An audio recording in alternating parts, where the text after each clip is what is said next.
Well, you're most welcome to today's talk, Friday, the 3rd of June. Now, the biggest health threat coming up in the next few months globally, or certainly one of the biggest health threats coming up globally, is going to be famine. There's going to be outright starvation, I'm afraid, in many parts of the world, and we'll be looking at some of the reasons for this. Now, we've been covering a lot of the pandemic on this channel for the last 2.5 years, and officially that's killed 6.3 million people now. The real number, of course, is higher. It's going to be 7 or 8 million, maybe even more than that, but the vast majority of those were in the much older age groups, whereas in famine, typically it's children that die first.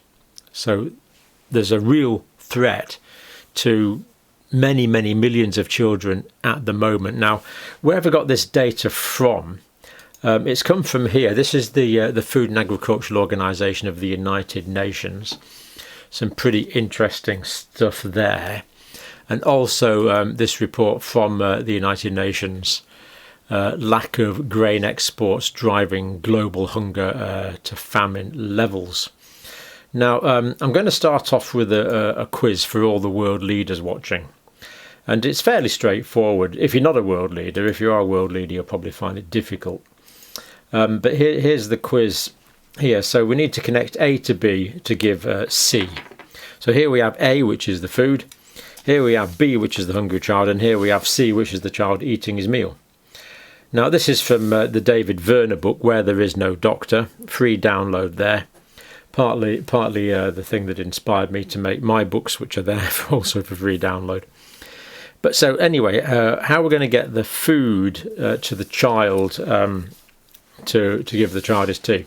Well, what we need to do is we need to add the food to the child, and that results in the child getting his tea. Pretty straightforward if you're not a world leader, but world leaders do seem to find this difficult.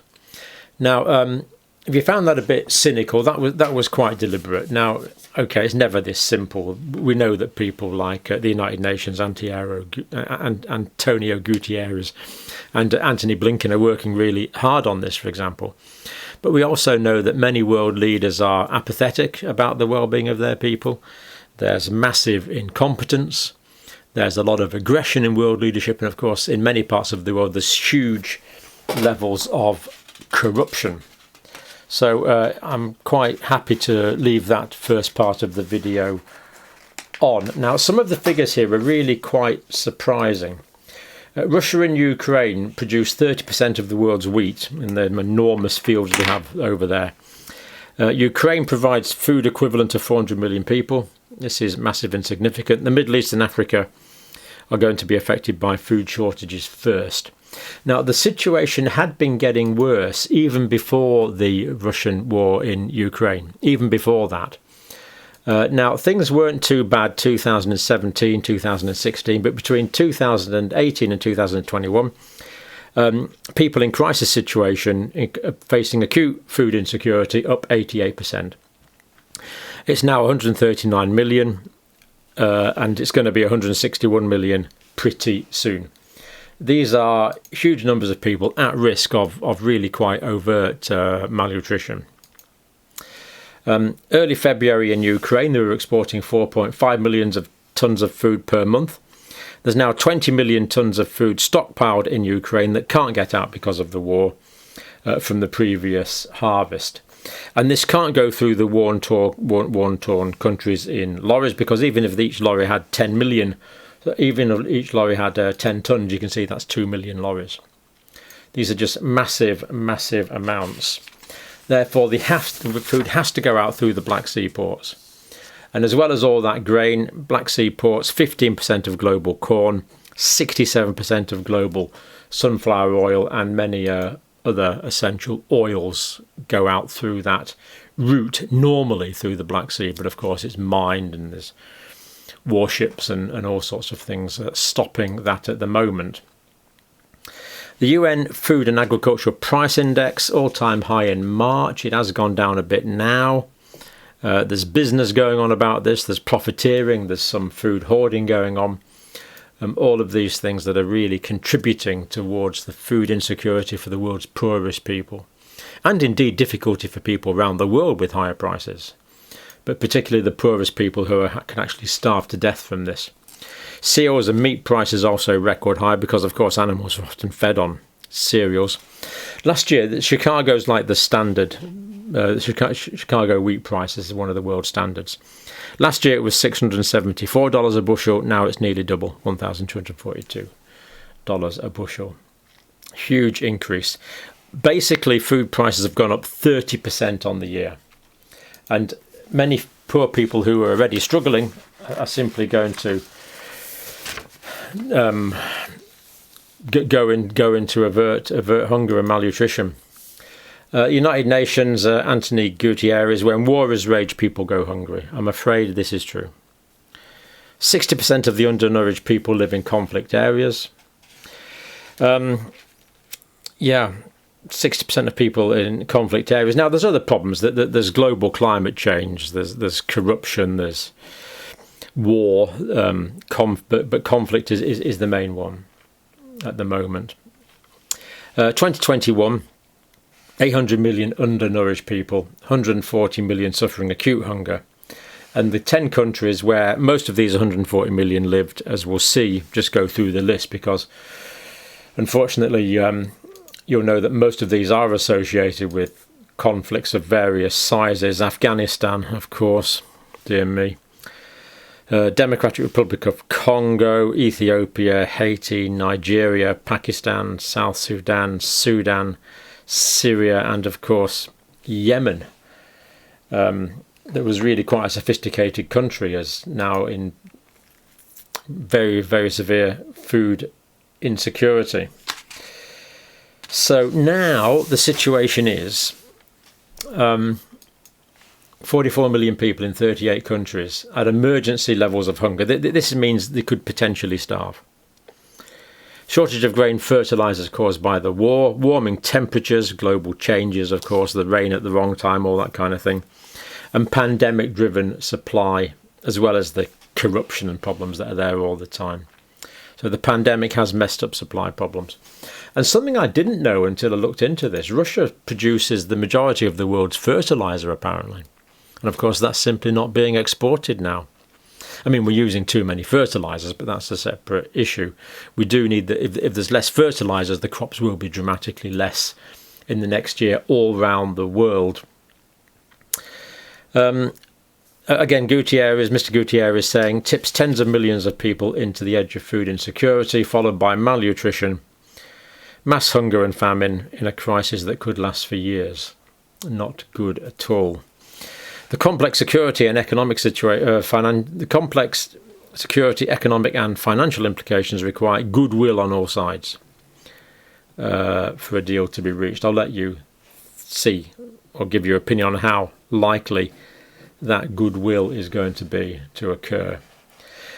And again, not a political comment, but it is the main exacerbating factor at the moment. And again, this is António Guterres, who says this.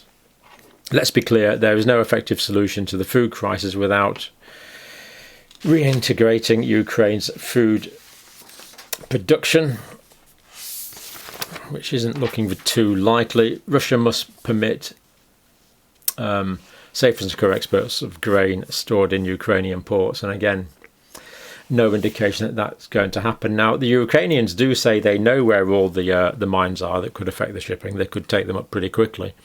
I'm not sure the Russians will know where all theirs are. They could just be lots of mines just floating around. So how this is going to be quickly resolved, if there was the political will there immediately, which we don't think there is. It's a difficult situation, and millions of people are going to suffer. And again, António Guterres says Russian food and fertilizers must have full and unrestricted access to world markets.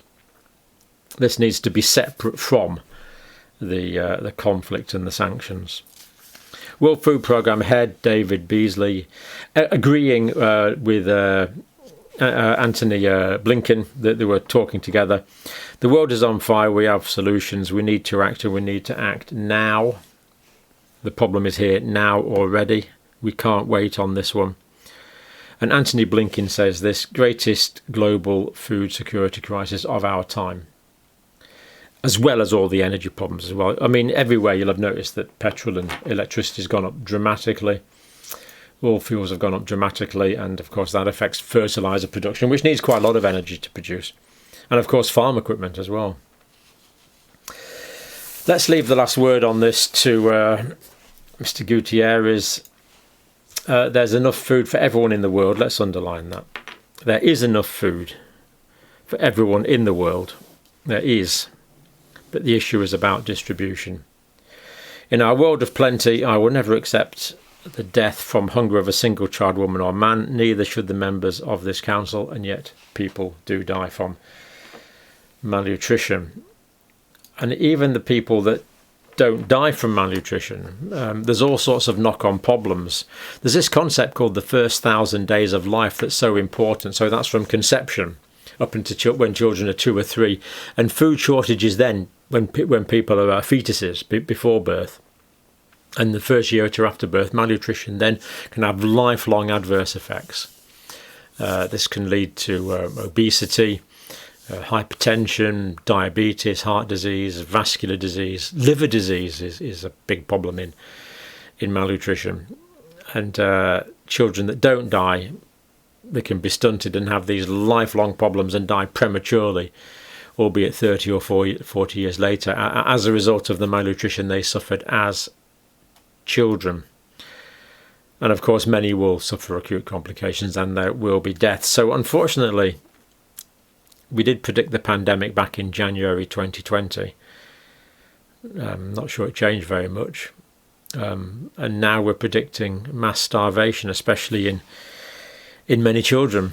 Let's hope that there is a window of opportunity.